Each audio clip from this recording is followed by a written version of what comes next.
Hello everyone.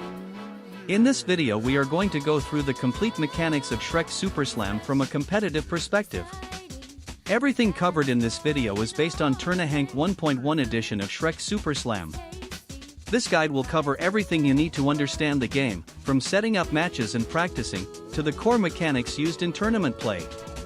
We will start with the menu and match setup, then move into the basic controls and gameplay rules.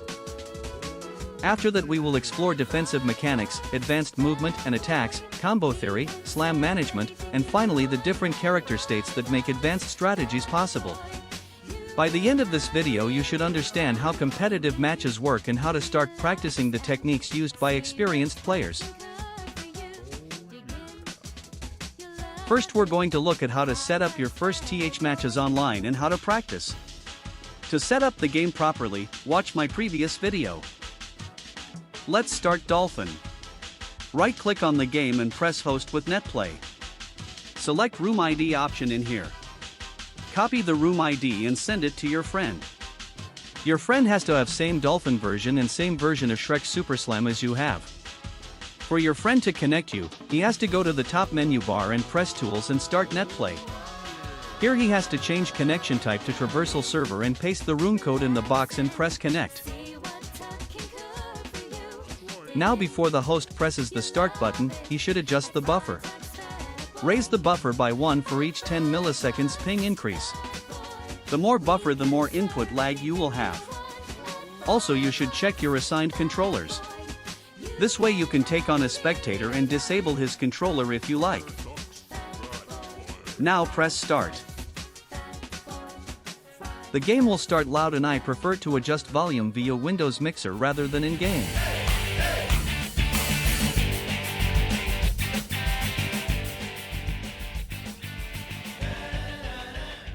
To access the standard versus mode used in tournaments and practice, navigate through menu and select multiplayer and then melee. To go forward in the menu press A, and to cancel press B. Check description for the controller guide picture. Select a character by pressing A. If you press A too many times, you will eventually add a CPU player. To remove it, press B.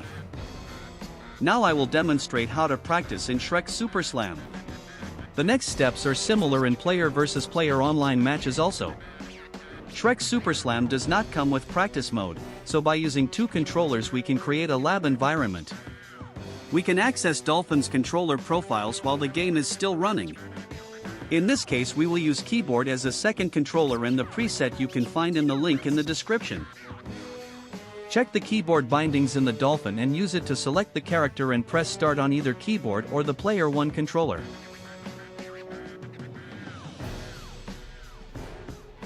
Here you can select map, but before doing that you should go and change game settings by pressing the jump button Y. Press A to change game mode. Select first to slam by moving the stick to left or right. Now change the slams to 4 and timer to 5 minutes for tournament or casual matches. Here we will set the timer to 0 so we can practice some moves. Now that settings are done you can press B to go back and select box as a map. Box is great for practice and most commonly used tournament stage. Using the Dolphin's own save state system you can create a starting position for labbing.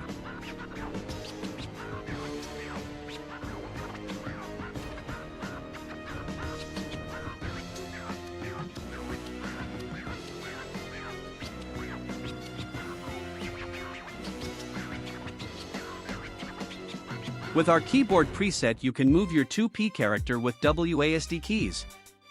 JUHK keys are the equivalent of ABXY in GC controller, except the X and Y position is switched on all of our presets position-wise. The reason for this is that design on GC controller allowed the pressing of A and Y simultaneously with ease, but on other controllers this is pretty difficult. We've already learned how to start a game, so now we'll move on to the basic gameplay and the tournament settings used in competitive matches. Here you can see the tournament legal maps. These are the stages that are commonly used in competitive play. You may also notice that some character skins are banned. The reason for this is that certain skins actually have different movesets compared to their default versions. Because of that, they are not currently allowed in tournaments, although this might change in the future. The standard match settings are first to slam, with 4 slams required to win, and a 5-minute timer. In order to win a game, you must attack your opponent until your slam bar turns red. Once the bar is red, you gain access to your slam move. If you land the slam on your opponent, you score 1 point, or what the game calls a slam. To perform a slam you must press B when your slam bar is red. Because the match is set to first to slam with 4 slams required, the first player to slam their opponent 4 times wins the match. However, reaching slam does not guarantee a point. It is possible for your opponent to remove your slam opportunity after the meter turns red, although this is not easy to do. When a player begins their slam animation they become briefly invulnerable. Most characters have around 4 attempts to land the slam before the opportunity disappears. If the slamming player gets hit, his red slam bar shrinks and so the number of attempts is reduced. On the other hand, if they continue hitting their opponent with normal moves, the number of attempts can increase. There is also a small delay between each slam attempt, roughly about 1/4 of a second. During this short window it is technically possible to punish a missed slam attempt. However, this is extremely difficult even against the easiest slams, and usually requires perfect knowledge of your opponent's slam timing and range. What the fuck? I have no clue. That's insane. How this guy's fucking Neo in the Matrix. Because of this, the main objective in high-level gameplay is to land what is known as a zero-to-slam combo. This means that once your initial attack connects, the combo will eventually lead into a guaranteed slam. Not every character has access to these combos. Some characters lack zero-to-slam options but make up for it with stronger movement, better neutral tools, or easier execution. Other characters do have zero-to-slam combos, but they require very precise timing and execution. Some characters have extremely easy zero-to-slam combos but are weaker in other areas. And of course, some characters are just straight up broken, because Henk is a glue enjoyer. If your movement and positioning are strong, you usually won't have much to worry about. Well, except for Baloney and maybe Henk, who can just go Now let's take a look at some of the basic moves in the game.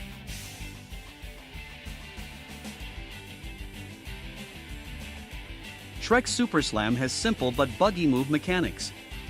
Button mashing is strongly discouraged, as it can easily trigger the Z2 glitch where your character slips out of bounds and reappears outside the playable area.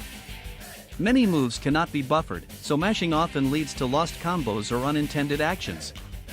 Instead, focus on mastering move timings. Executing natural combo strings without mashing is crucial, as improper timing can allow opponents to escape combos they otherwise wouldn't be able to. When you do not have slam available, pressing the B button will perform a heavy attack. For most characters this attack can also be charged by holding the button, which may increase the damage or change the effect of the move. The A button performs a light attack. These attacks are usually faster and are often used to start combos. Some simple combo routes include strings like AAA or ABB, but the important thing is that most combos begin with the A button. To defend yourself against attacks you can press the right trigger to activate your shield. If you hold shield and move the control stick, your character will perform a roll. There is an important rule to understand here. This game is very demanding when it comes to stick and button coordination. For example, if you block your opponent's attack with a shield, and because of the pushback you will try to walk forward to punish, you will often end up rolling instead. This happens because you are still holding the shield button when you start moving. Even a slight movement of the control stick will trigger a roll input. A similar problem can happen when performing light attacks while moving. Many characters have ground dash attacks that are performed by combining movement with the A button. Because of this, it is possible to perform a dash attack accidentally while trying to do something else. There is a way to always aim your light attacks in fast situations without accidentally performing ground dash attack. If you press your light attack first and only afterwards use the control stick to aim, you will never perform ground dash attack. This applies to many other moves as well. Only dashes need to be aimed first and pressed quickly. That covers the most important basic controls, so take some time to practice them before moving on to the next part of the tutorial, shielding.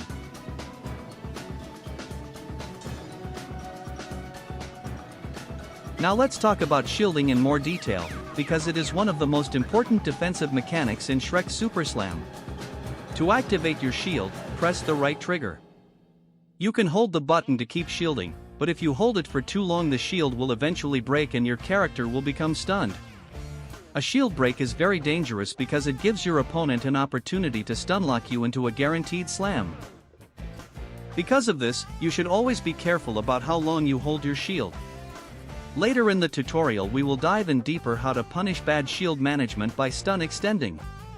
In general, the best strategy is to understand your opponent's moves and use your shield only in short bursts rather than holding it continuously. Instead you should roll more until you've become familiar which moves can be punished by blocking. Single light attacks will never break a shield, but getting hit by them can start in natural combo, so either use the shield or roll away when opponent is in jab range. There is two types of shield breaks, the soft break and the hard break. Soft shield breaks cannot be stun extended, but can still give opponent guaranteed hits. Here is some examples.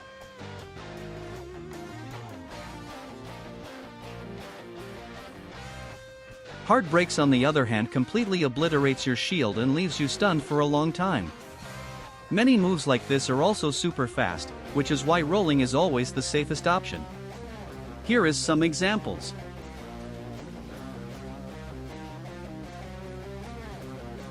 Another important mechanic related to shielding is rolling. Rolling is performed by holding shield and moving the control stick to a direction.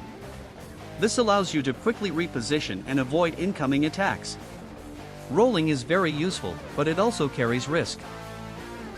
Many players rely too much on rolling when they panic, which makes their movement predictable. A good opponent will start chasing your rolls and punish the recovery frames. As a general rule, rolls should be used as the main form of defense but not as the jack of all trades. Rolling has invincibility frames that evade moves even if they visually hit you, but many moves like grabbing or Shrek SuperSlam has long active frames where it is difficult to roll through them. You can use roll also to position yourself, but because the action has a long animation, it can be punished if used constantly. Another thing you can do with the shield is to cancel some of your other animations. Many moves in the game can be cancelled with shield. One of the most useful examples is the act of cancelling an air dash attack, also known as the crumpet dash. When used properly, it allows very fast movement across the stage and can start combos or pressure opponents. Many characters rely heavily on crumpet dash for mobility and offense, so learning to control it consistently is very important. To cancel something with the shield, you must perform a move that can be cancelled, then press the right trigger in middle of the move's animation. Play around with this and get a feel what moves can be cancelled at any point of animation, what can be cancelled at certain points of animation and what can't be cancelled at all. You can also parry projectiles by timing your shield correctly, which is very important in certain matchups. Now that we understand the basic moves, let's go through some of the more advanced inputs and attacks used in higher level gameplay.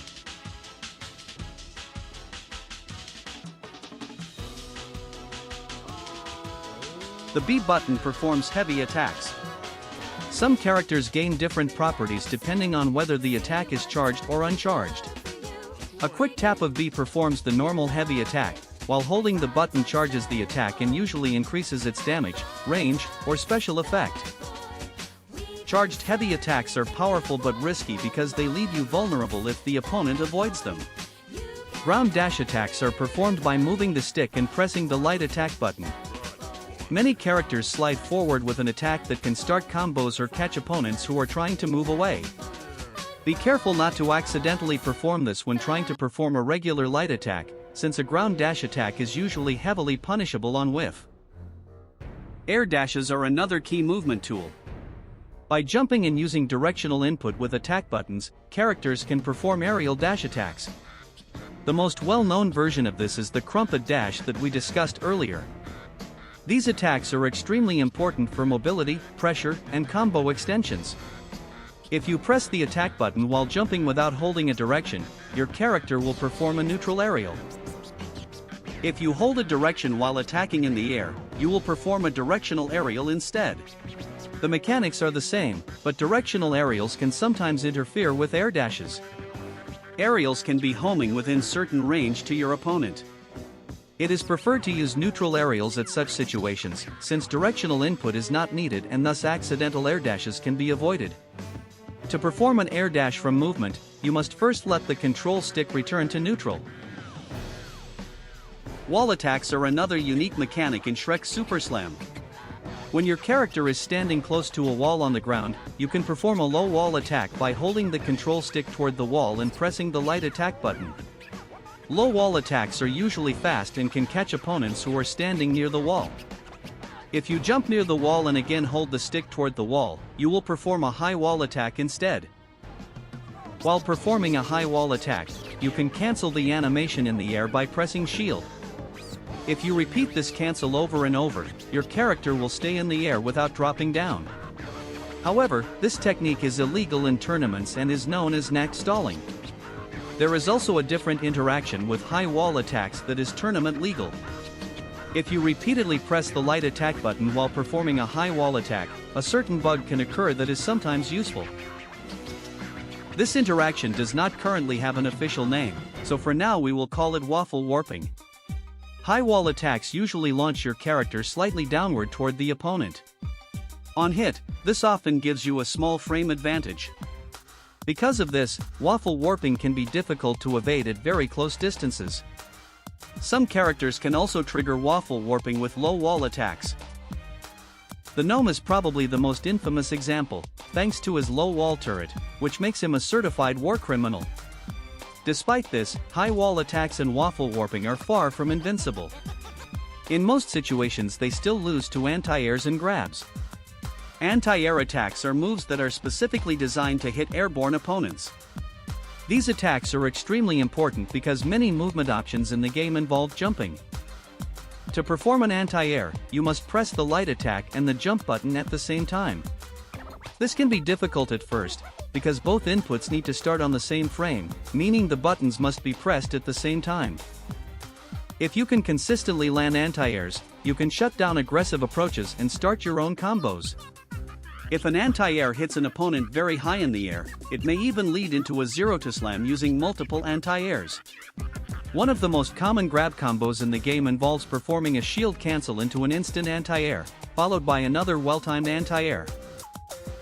Anti-air attacks usually cause your opponent to fall back toward the ground, which can sometimes give you another free grounded hit. Last but not least among the common moves is grabbing.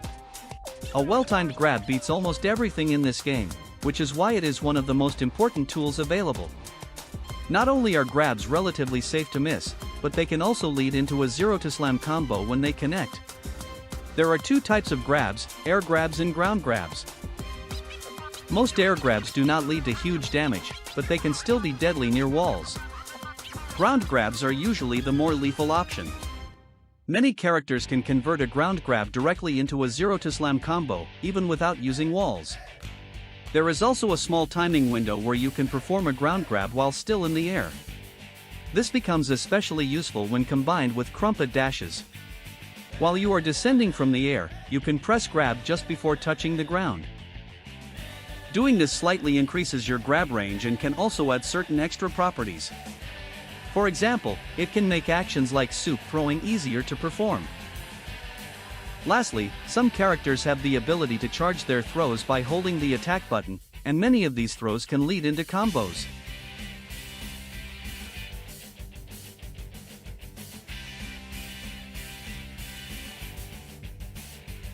Managing slam opportunities is one of the most important aspects of competitive play. Once your slam bar turns red, both players enter a very dangerous phase. The player with the slam wants to land it as quickly as possible, while the defending player must avoid it and try to remove the slam. One important movement tool during these situations is wall jumping. When near a wall, you can jump off of it to quickly change direction or escape pressure. Skilled players use wall jumps to reposition and avoid slam attempts. Guaranteed slams occur when a player lands a combo that ends directly into a slam opportunity without giving the opponent time to escape. These are extremely valuable because they remove the risk of missing the slam attempt. Many characters have specific setups or combos that lead into guaranteed slams, but learning them often requires practice and understanding of character states. Defending against slams requires knowledge of the opponent's slam range and timing. Each character has a different slam animation, and some are easier to avoid than others. Some tactics for evading slams include jumping at the correct timing, rolling away from the slam hitbox, using walls to change position, or interrupting the opponent before the slam attempt begins. Experienced players also recognize when an opponent is desperate to land a slam and will bait the attempt in order to punish the recovery.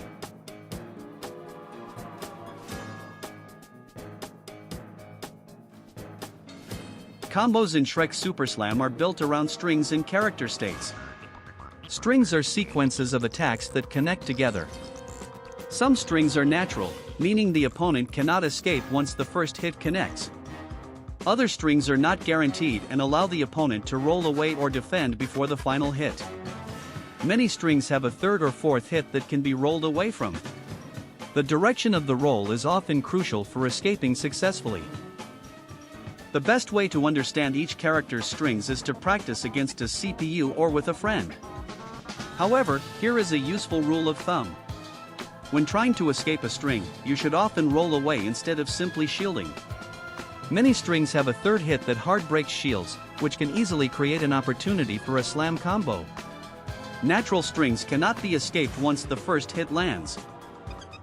If the first hit connects, the rest of the string will follow unless the player intentionally cancels it. Some moves also inflict status effects that allow repeated attacks. Combos that repeat continuously without escape options are commonly called infinites. Some characters even have infinites in their basic combos, such as Cyclops and Puss in Boots. In Finland there was even a short-lived Black Knight meta, where players repeatedly bounced opponents off the wall using his uncharged B attack. Infinites cannot be avoided once they begin and will eventually lead to a guaranteed slam. Not every character has access to these types of combos, and many characters that do, have had their infinites adjusted to make them harder to perform. For example, Black Knight can now only perform his uncharged B infinite near walls. There are also universal combos that many characters can perform. For example, after landing a successful grab, players can shield cancel the grab into anti-air attacks. Most characters are able to perform at least 2 anti-airs in a row if the timing is correct. Another common grab combo is canceling into basic light attack strings such as AAA or ABB. For many characters these strings are natural and serve as the foundation for more advanced combo routes. These combos can be more difficult for characters that have ground dash attacks. When characters cancel a grab, the opponent is dropped slightly behind them. Because of this, you often need to aim your control stick in the opposite direction and briefly return the stick to neutral before pressing light attack. If you press it too quickly, you may accidentally perform a ground dash attack instead. Additionally, if you move the control stick before releasing shield, your character will roll in that direction. Most characters also have moves that can hit grounded opponents. Anti-air attacks are one of the tools that can cause the grounded state. Common moves that can hit grounded opponents include aerials, ground dash attacks, charged B attacks, high wall attacks, and low wall attacks. However, these properties vary depending on the character. Because of this, many anti-air combos commonly end with a ground dash attack or an aerial. There are also some less common combo routes. High wall attacks and air dashes can sometimes transition directly into grabs. Ground dash attacks or charged heavy attacks can sometimes convert into anti-airs or air dash attacks depending on positioning, wall interactions, or character-specific properties. Because every character has slightly different tools, discovering new combo routes is a major part of mastering the game.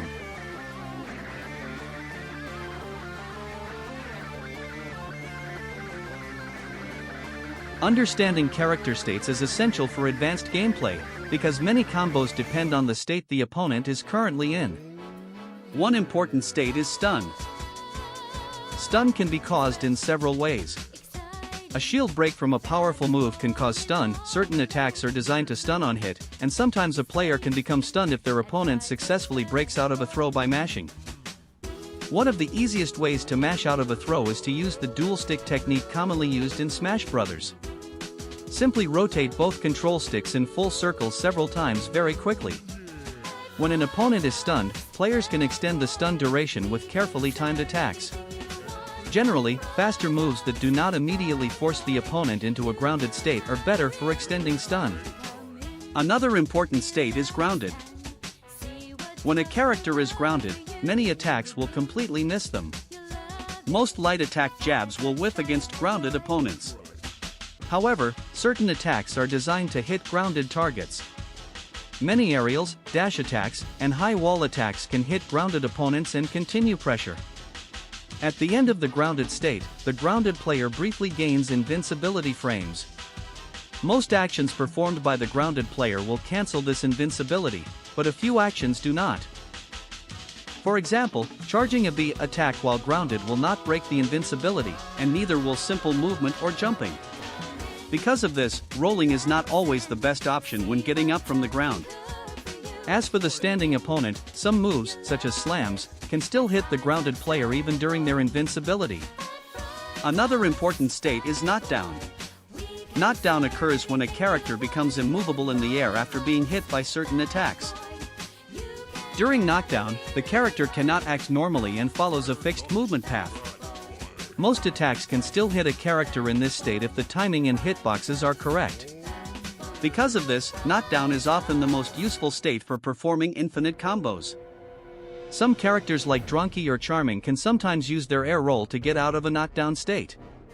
To perform air roll, you must press shield and a directional input simultaneously while in the air. Finally, there is frame lock, or guaranteed frames, as they would call it in Tekken. Frame lock occurs when a character is not technically stunned or knocked down but still cannot act because they are stuck in recovery frames or frame disadvantage. This is one of the hardest states to take advantage of because it requires deep knowledge of frame timing and move properties. For example, natural strings occur because of frame lock. There is currently very little documented frame data for this game, which means learning guaranteed follow-ups often requires a lot of personal testing and lab work. Sometimes being in slam mode without actually performing the slam can be a useful state. In many situations it can prevent you from being frame locked, which makes some strings completely useless. Here is a good example that happened to me in a tournament. Oh, yes. Yeah. Oh! What? Hey! What's happening? Slam mode can also change some mechanics in unpredictable ways, which most of the time just gives the game a bit of poop flavor. Another gameplay mechanic that also tastes like shit is something called concrete feet. Concrete feet usually happens near walls and after certain aerial attacks. It is such an unpredictable event that nobody fully understands why it happens. But when it does happen, it can easily cost you the whole match. Concrete feet occurs when you attempt a ground dash attack but your character stays completely still. Normally every dash attack in the game slides your character forward. With this bug, however, the movement is cancelled instantly. Your character does not move at all, but you still suffer the full end lag of the attack. However, there is one funny thing you can do with concrete feet if you play Quasi.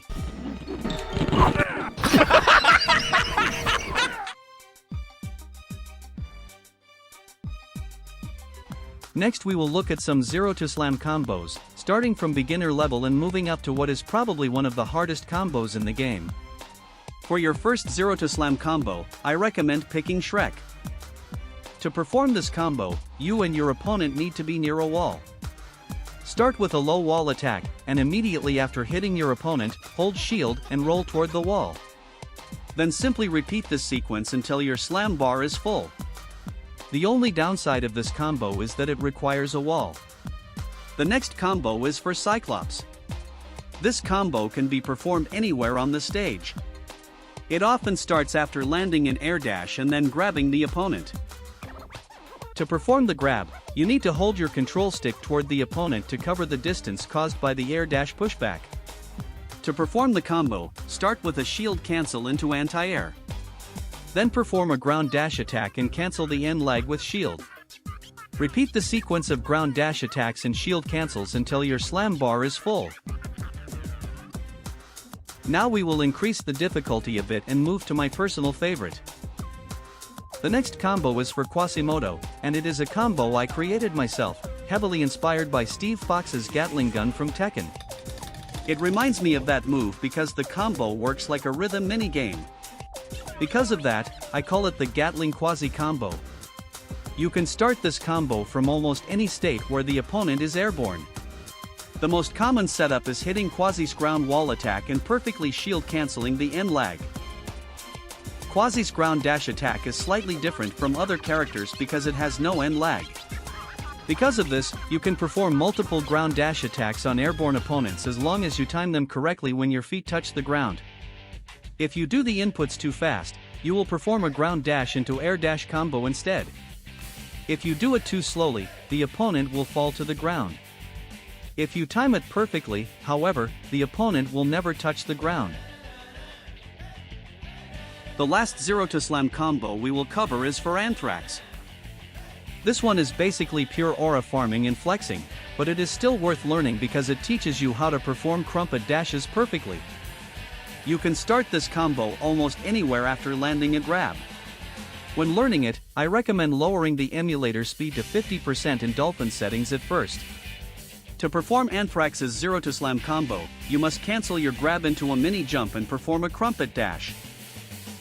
The timing of the shield cancel and the first inputs of your air dash must be extremely precise. After hitting the opponent with the air dash and cancelling the end lag with shield, you have two options. You can grab the opponent again and loop the sequence, or you can go for a higher damage option by using the ABB string. The second option requires precise stick control so you can angle the opponent correctly. The crumpet dash grab loop deals very little damage, so it is often better to attempt the stronger option even if you fail part of it. For the second part of the combo, you must perform another air dash attack from the airborne position created by the last hit of the string. Hitting the opponent here can be difficult, which is why controlling the direction of your ABB string is extremely important. After landing the second air dash and shield cancelling it, you can grab the opponent again and repeat the entire sequence. The good news is that you only need to repeat this loop twice. After the final grab, you can finish the combo with shield cancel into anti-air into slam.